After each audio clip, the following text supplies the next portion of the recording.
Hello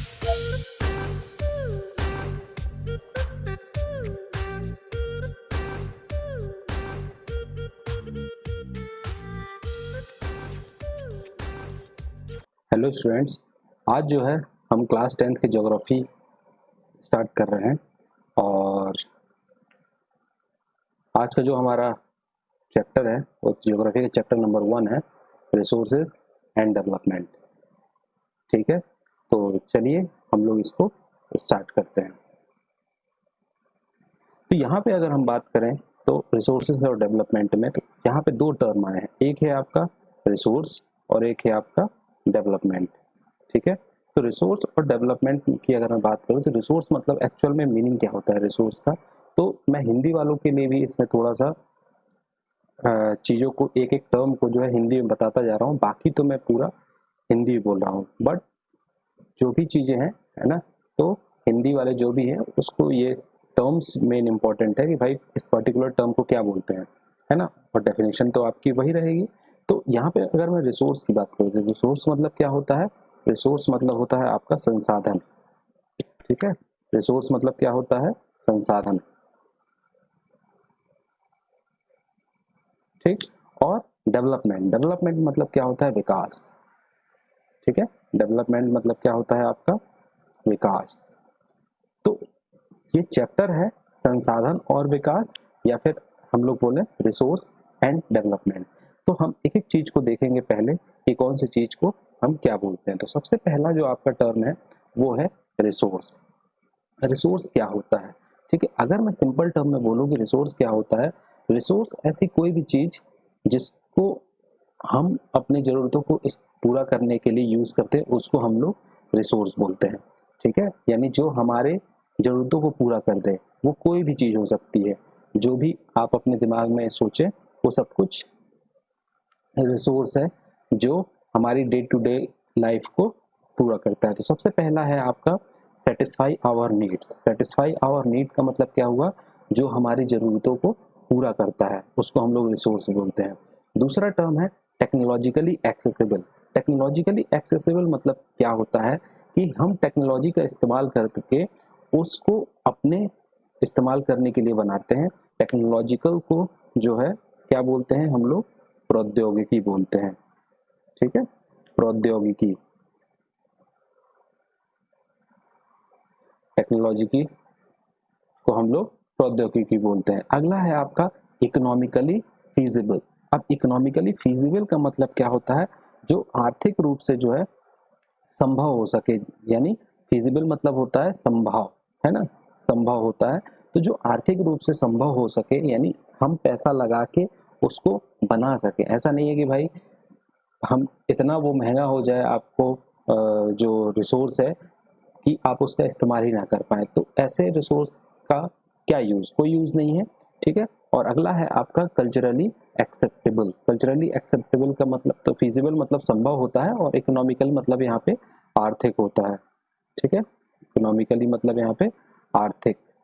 ठीक, तो और कल्चरली एक्सेप्टेबल, कल्चरली एक्सेप्टेबल का मतलब है कि हमारे कल्चर में उसको एक्सेप्ट किया जा सके, है ना।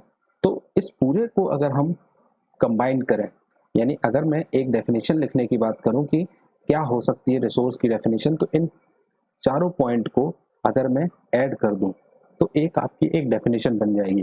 क्या डेफिनेशन बन जाएगी, एवरीथिंग, मैं चीजें मिटा देता हूं यहाँ पे। ठीक है, यहाँ से लिखता हूं, क्या है आपका,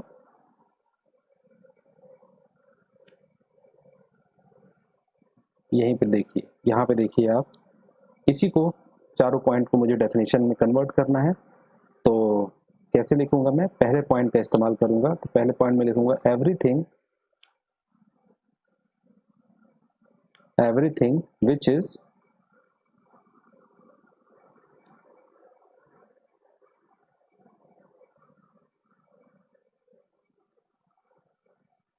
satisfy the human needs। यानी पहला पॉइंट होगा which is technologically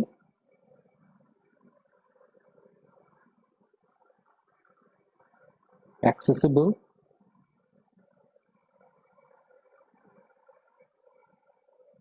comma economically feasible,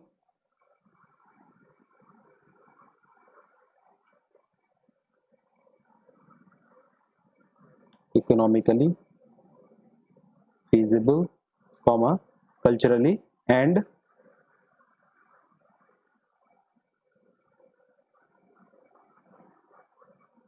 culturally acceptable. ठीक है, तो यहाँ पे आपका एक पूरी डेफिनेशन बन गई किसकी, रिसोर्स की। तो पहला क्वेश्चन आपका बनता है कि what is resource, what is, ठीक है, व्हाट इज रिसोर्स। तो व्हाट इज रिसोर्स मतलब ये आपकी डेफिनेशन हो गई। अगर मैं इसको हिंदी में बात करूं कि रिसोर्स की परिभाषा यानी संसाधन की परिभाषा क्या होती है, तो संसाधन क्या होता है, संसाधन एक ऐसी चीज होती है जो मानव की आवश्यकताओं को पूरा करती है, जिसको हम प्रौद्योगिकी का इस्तेमाल करके क्या कर सकते हैं, एक्सेस कर सकते हैं, और जो आर्थिक रूप से संभव हो और कल्चरल यानी सांस्कृतिक रूप से उसको स्वीकारा जा सके, इसको हम लोग क्या बोलते हैं, रिसोर्स बोलते हैं। ठीक है, तो ये पूरी एक आपकी रिसोर्स की डेफिनेशन हो गई। चलिए आगे बढ़ते हैं। यहाँ पे आपका एक क्या दिया गया है, लिंकिंग दी गई है कि यहाँ पे आपका ह्यूमंस है, ठीक है, सेंटर में, ठीक है, ये आपके क्या है, ह्यूमन है। अब ह्यूमन बीइंग जो है किससे इंटरडिपेंडेंट है, सब कुछ आपका क्या हुआ है, जुड़ा हुआ है। टेक्नोलॉजी है यहाँ पे, या फिजिकल एनवायरनमेंट है, और यहाँ पे आपका इंस्टीट्यूशन है, ये सब कुछ आपका आपस में जुड़ा हुआ है। तो अगर मैं ह्यूमन बीइंग की बात करूं, ह्यूमन बीइंग, तो ह्यूमन बीइंग भी क्या है, एक आपका रिसोर्स है। ठीक है, ह्यूमन बीइंग भी एक आपका रिसोर्स है, और ह्यूमन बीइंग सबसे बड़ा रिसोर्स है। क्यों है ह्यूमन बीइंग, क्योंकि ह्यूमन बीइंग के बिना जो है आप कोई भी रिसोर्स को एक फॉर्म से दूसरे फॉर्म में नहीं कन्वर्ट कर सकते, है ना। अब मैं बात करूं कि ह्यूमन बीइंग्स क्या करते हैं, ह्यूमन बीइंग जो है आपके इंटरेक्ट करते हैं with nature through technology and create institution to accelerate their economic development. इस पॉइंट को हम लोग समझते हैं कि ये चल में ये क्या है कह रहा है, ये कह रहा है कि ह्यूमन बीइंग जो है टेक्नोलॉजी का इस्तेमाल करते हैं, ठीक है, टेक्नोलॉजी का इस्तेमाल करके वो नेचर में कुछ बदलाव करते हैं या उसमें कुछ काम करते हैं, यानी जो आपका एनवायरनमेंट है उसमें कुछ काम करते हैं, और उस काम करने के बाद जो है एक इंस्टीट्यूशन का स्थापना करते हैं अपने विकास के लिए। क्या करते हैं, एक इंस्टीट्यूशन यानी कोई भी संस्था का निर्माण करते हैं। ठीक है, तो ये कैसे जुड़ा हुआ है, ह्यूमन बीइंग क्या करते हैं, टेक्नोलॉजी का इस्तेमाल करके क्या करते हैं, जो आपका नेचर है उसमें कुछ क्रिया करते हैं, काम करते हैं, और इंस्टीट्यूशन का निर्माण करते हैं। ठीक है, अब टेक्नोलॉजी को हम लोग जानते हैं प्रौद्योगिकी बोलते हैं। यहाँ पे जो आपका फिजिकल एनवायरनमेंट है, अगर मैं इसकी बात करूं तो इसको बोलते हैं भौतिक, है ना, क्या बोलते हैं, भौतिक पर्यावरण, भौतिक पर्यावरण। ठीक है, इसको हम लोग भौतिक पर्यावरण बोलते हैं। और यहाँ पे आपका इंस्टीट्यूशन, इंस्टीट्यूशन मतलब क्या होती है, संस्थाएं होती हैं। ठीक है, संस्थाएं होती हैं। तो मैंने यहाँ पे क्या बोला कि ह्यूमन बीइंग करते क्या है, ह्यूमन बीइंग टेक्नोलॉजी का इस्तेमाल करते हैं, टेक्नोलॉजी का इस्तेमाल करके नेचर में बदलाव करते हैं, नेचर में बदलाव करके वो क्या करते हैं, इंस्टीट्यूशन की स्थापना करते हैं। अब इंस्टीट्यूशन क्या होते हैं, इंस्टीट्यूशन यहाँ पे जैसे मान लीजिए कोई भी फैक्ट्री हो गई, है ना, फैक्ट्री का कोई भी फैक्ट्री है, यहाँ पे एक फैक्ट्री है, फैक्ट्री लगी हुई है, उससे जो है आपका प्रोडक्ट बन के आ रहा है। तो ये फैक्ट्री जो है, ये आपकी जो फैक्ट्री है, ये आपकी एक इंस्टीट्यूशन है, ये एक संस्था है, और इस फैक्ट्री से आपके जूते बनते हैं, इस फैक्ट्री से आपके मोजे बनते हैं, ठीक है, आपके बैग्स बनते हैं, जो भी आपकी डेली टू डेली नीड्स के हिसाब से जो आवश्यक चीज़ें हैं वो आपके इस इंस्टीट्यूशंस में बनती हैं। ठीक है, तो इस तरीके से आपका ह्यूमन बीइंग जो है आप किस तरह से टेक्नोलॉजी से फिर आपका फिजिकल इन्वायरमेंट से और इंस्टीट्यूशन से किस तरह से इंटरलिंक है ना। यहाँ पे इंटरडिपेंडेंट, इंटरडिपेंडेंट का मतलब क्या है, यहाँ पे ह्यूमन बीइंग सब आपस में सब कुछ जुड़ा हुआ है। अगर आप ह्यूमन बीइंग्स को हटा देंगे तो टेक्नोलॉजी का कोई मतलब नहीं है, नेचर का कोई मतलब नहीं है, इंस्टीट्यूशन का कोई मतलब नहीं है। ठीक है, या फिर अगर आप एक चीज यहाँ पे टेक्नोलॉजी को हटा देंगे तो ह्यूमन बीइंग किस चीज से जो है नेचर का जो है क्या करेगा, इस्तेमाल करके उसमें इंस्टीट्यूशंस में बदलेगा, वो भी नहीं हो सकता। ठीक है, तो यहाँ पे अगर मैं एक एग्जांपल ले लूँ, जैसे मान लीजिए कि आपका पेन ले लीजिए, पेन बन रहा हुआ है, ठीक है, ठीक, अब पेन बन रहा है तो आपका पेन क्या हो रहा है, किसी ना किसी फैक्ट्री में बन रहा होगा। ठीक है, ह्यूमन बींग्स ने क्या किया, एक टेक्नोलॉजी इस्तेमाल करके, है ना, जिसको आप लोग साइंस में कैपिलरी एक्शन पढ़ते हैं, जो बॉल पॉइंट पेन है, उसने इस्तेमाल किया कि भाई इस किसी भी पेन के अंदर अगर कोई इंक भरी जाएगी तो उसमें लिखा जा सकता है। ठीक है, तो उसने टेक्नोलॉजी का इस्तेमाल किया, लेकिन पेन में जो इंक भरी जाती है वो उसको नेचर से मिलती है। ठीक है, तो उसने क्या किया, टेक्नोलॉजी का इस्तेमाल किया, नेचर से इंक प्राप्त किया, इंक प्राप्त करके एक फैक्ट्री लगाई, जिस फैक्ट्री में वो पेन को डेवलप कर रहा है। ठीक है, तो इस तरीके से आपका ह्यूमन बीइंग जो है क्या है, आपस में ये चारों चीजें जुड़ी हुई हैं। ठीक, आई थिंक इतना आपको समझ में आ गया होगा। तो क्वेश्चन यहाँ पे ये होता है, आपका पहला क्वेश्चन आपको जो करना है, जो कि आपको 7th क्लास में है ना, व्हाट इज ह्यूमन रिसोर्स।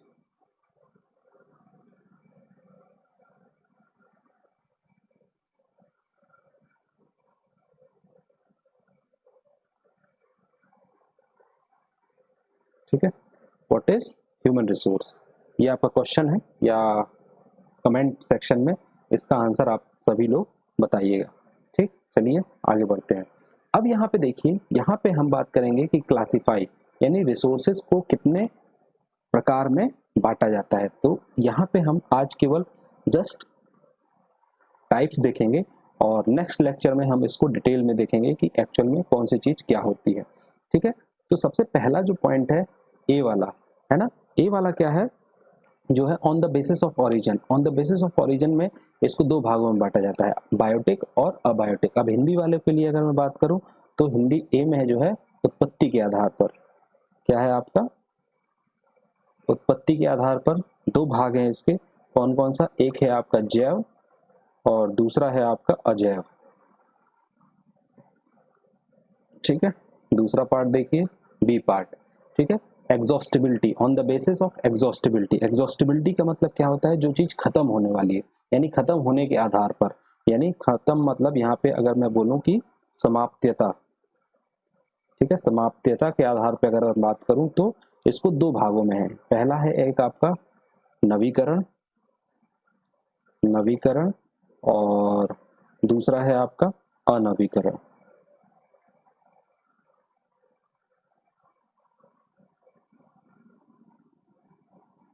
ठीक है, अनवीकरण, राइटिंग के लिए थोड़ा सा माफ करिएगा, है ना। On the basis of ownership. Ownership का मतलब क्या होता है कि किसके पास है, यानी आपका स्वामित्व के आधार पर, स्वामित्व के आधार पर। इसको हम लोग डिटेल में नेक्स्ट लेक्चर में करेंगे, है ना, तो ज़्यादा परेशान मत होइए। स्वामित्व के आधार पर, स्वामित्व के आधार पर क्या है, इंडिविजुअल। ठीक है, इंडिविजुअल का मतलब होता है व्यक्तिगत। ठीक है, क्या होता है आपका व्यक्तिगत। ठीक है, कम्युनिटी, कम्युनिटी का मतलब होता है समुदाय। नेशनल, नेशनल का मतलब होता है राष्ट्रीय। और इंटरनेशनल, इंटरनेशनल का मतलब होता है आपका अंतरराष्ट्रीय। तो आप लिख लीजिए, मैंने जो बोला है, इंडिविजुअल का मतलब है व्यक्तिगत, कम्युनिटी का मतलब होता है आपका सामुदायिक, नेशनल का राष्ट्रीय, और इंटरनेशनल का अंतरराष्ट्रीय। फिर अगला है on the basis of status of development. Status of development का मतलब होता है विकास के आधार पर। अगला जो है क्या है, विकास के आधार पर। ठीक है, विकास के आधार पर, विकास के आधार पर, विकास के आधार पर जो है क्या क्या है, पोटेंशियल। पोटेंशियल का मतलब होता है आपका संभावी। ठीक है, पोटेंशियल मतलब होता है संभावी। ठीक है, फिर उसके बाद अगला है आपका डेवलपमेंट। डेवलपमेंट मतलब विकसित या डेवलप्ड। डेवलप्ड स्टॉक, यानी विकसित भंडार। क्या है, विकसित भंडार। और अगला है रिजर्व। रिजर्व मतलब होता है संचित कोष। ठीक है, संचित कोष। ठीक है, ये संचित कोष। तो इस तरीके से हमने देखा कि कितने टाइप्स के रिसोर्सेज होते हैं आपके, है ना। ये आज हमने केवल इतना देखा कि क्या होते हैं, इनको हम लोग डिटेल में एक एक करके समझेंगे कि किसको हम लोग क्या बोलते हैं और आपकी डेफिनेशन क्या होती है। ठीक है, तो जितना मैंने पढ़ाया आपको एक होमवर्क दिया है, आप कमेंट सेक्शन में इसका आंसर बताइएगा। और अगर आपको कोई भी डाउट है तो कमेंट सेक्शन में आप अपने डाउट्स को क्लियर कर सकते हैं। If you like the video so just like it, share with your friends and subscribe the channel. Thank you, have a wonderful life. Good day.